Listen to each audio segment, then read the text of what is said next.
বাংলাদেশ জামাত ইসলামী কি কারো সাথে জোট করবে না ৩০০ আসনে প্রার্থী দিবে? এই মুহূর্তেই আমরা এককভাবে। আসসালামু আলাইকুম বন্ধুরা, আশা করি আপনারা সকলেই ভালো আছেন। তো আজকে যে বিষয়টা নিয়ে আপনাদের মাঝে হাজির হয়ে সেটি হচ্ছে আপনারা সকলে জানেন যে জামাতের বর্তমান অবস্থা খুবই ভালো। আশা করা যায় সামনে তারা ভালো ফলাফল বয়ে আনবে।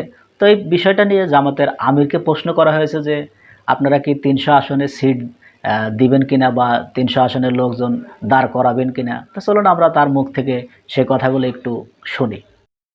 বাংলাদেশ জামাত ইসলামী কি কারো সাথে জোট করবে না ৩০০ আসনে প্রার্থী দিবে? এই মুহূর্তেই আমরা এককভাবে দলীয় ৩০০ আসনে প্রার্থী দেওয়ার চিন্তা করছি না, বরঞ্চ আমাদের পরিসরটাকে আমরা একটা দিনই পরিসরে টেনে নেওয়ার চেষ্টা করছি। কিন্তু এই রাস্তাটা অত সহজ নয়, বহু চ্যালেঞ্জ এই পথে আছে, অনেক ষড়যন্ত্র এই পথে আছে। ইতিমধ্যেই কিছু ষড়যন্ত্রের আবার শুধু পাচ্ছি না, কিছু আলামতও ফুটে উঠেছে। এই সবগুলাকে মোকাবেলা করে আল্লাহ যেন আমাদেরকে সত্যিকারের মানজিলে মাকসুদে পৌঁছার তৌফিক দান করেন। আপনারা দোয়া করেন।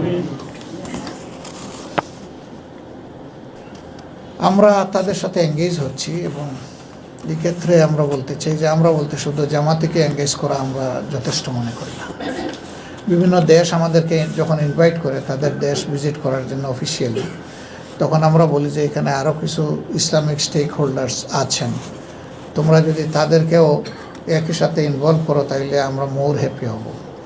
তো আলহামদুলিল্লাহ এ পর্যন্ত 2টা দেশ আমাদেরকে অফার করেছে। একটা দেশে এই মাসের শেষের দিকেই হবে এবং এইভাবে ইনক্লুড করে হচ্ছে। আর একটা দেশ ওয়েস্টার্ন সোসাইটির, সেটা হবে আশা করছি ইনশাল্লাহ আগামী জানুয়ারিতে। ওরা সেরকম আমাদেরকে ইনভাইট করেছে। তাদেরকে আমরা একই কথা বলবো, তারা যদি সবাই মিলে আমাদেরকে ইনভাইট করে সেটা হবে মোর কমফোর্টেবল এবং মুসলমানদের জন্য আমি মনে করি যে শিকার অনেক কিছু থাকবে সেখান থেকে। দুশ্মনের কাছ থেকেও তো আমরা অনেক কিছু শিখি। শিকার যদি থাকে আমি শিখবো না কেন? তার মন্দটা আমি নেব না, ভালোটা নিতে তো আমার কোনো আপত্তি নাই। কিছু ভালো থাকলে অবশ্যই আমরা সেটা নেব ইনশাল্লাহ। প্রসঙ্গত এখানে বলতে চাই যে বর্তমান কেয়ারটেকার সরকার গঠনের পরে প্রথম দফা যখন আমাদেরকে ডায়ালগে ডাকা হলো, তখন আমরা লক্ষ্য করলাম যে 3টা পক্ষকে রাজনৈতিকভাবে ডাকা হলো। প্রথমে বিএনপিকে, এরপরে জামাতকে, এরপরে বাকি অনেকগুলা দলকে একত্রে। আমরা এখানে লক্ষ্য করলাম যে ইসলামী ব্লক থেকে জামাত ইসলামী ছাড়া আর কাউকে ইনক্লুড করা হলো না। তখন আমি প্রধান উপদেষ্টাকে বললাম যে দেখেন, আমাদেরকে ডেকেছেন, আমরা খুশি, কিন্তু আগামীতে আরও যাদের ত্যাগ কোরবানি আছে, আরও যাদের জীবন গিয়েছে, স্যাক্রিফাইস আছে, এই আন্দোলনের সময় যারা বুক চিতিয়ে রাস্তায় নেমে এসেছিল, তাদেরকে বাদ দিয়ে যদি আমাদেরকে ডাকেন আমরা আসবো কিনা এটা আমাদেরকে চিন্তা করতে হবে। তো তিনি বললেন যে ভাঙ্গিয়া বলেন। আমি বললাম যে ইসলামী আদার পার্টিগুলার কথা বলতেছি, হেফাজতের ভূমিকাকে আপনারা কে খুব খাটো করে দেখেন। এই আন্দোলনের সময় 3টা দিন ঢাকার প্রবেশপথ সবচেয়ে চ্যালেঞ্জিং জায়গা, এটা তো তারাই ধরে রেখেছিল, কওমি মাদ্রাসার লোকেরা ধরে রেখেছিল, আমরা সাক্ষ্য দিচ্ছি। তো আপনি এবিসিডি অনেককে ডাকলেন যাদের তেমন কোনো কন্ট্রিবিউশন নাই, কিন্তু এত বড় একটা ব্লককে আপনারা ইগনোর করলেন কীভাবে? তো উনি বললেন যে কাদেরকে ডাকতে হবে আমি খুঁজেন, আপনারা আমাদের সহযোগিতা চাইলেও আমরা করব।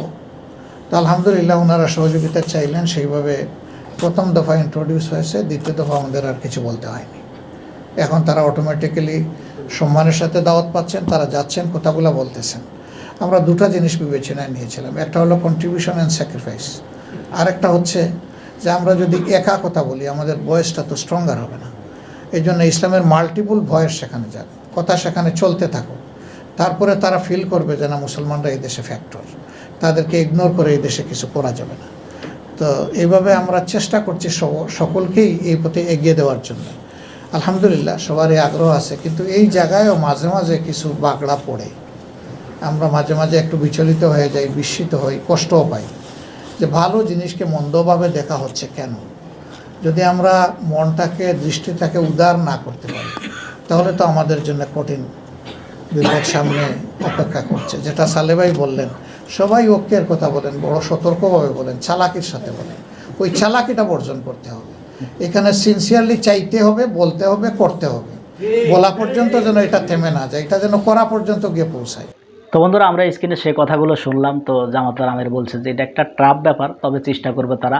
তো আমার মনে হয় যে জামাতের 300 আসনে প্রার্থী দাঁড় করানো উচিত। তো দেখা যাক সামনে কি হয়। তো এই বিষয়টা নিয়ে আপনাদের যদি কোনো মতামত থাকে অবশ্যই কমেন্ট বক্সে জানিয়ে যাবেন। তো বন্ধুরা, ভালো থাকবেন, সুস্থ থাকবেন। দেখা হয় পরবর্তী কোনো ভিডিও নিয়ে। সে পর্যন্ত ভালো থাকুন। আল্লাহ হাফেজ।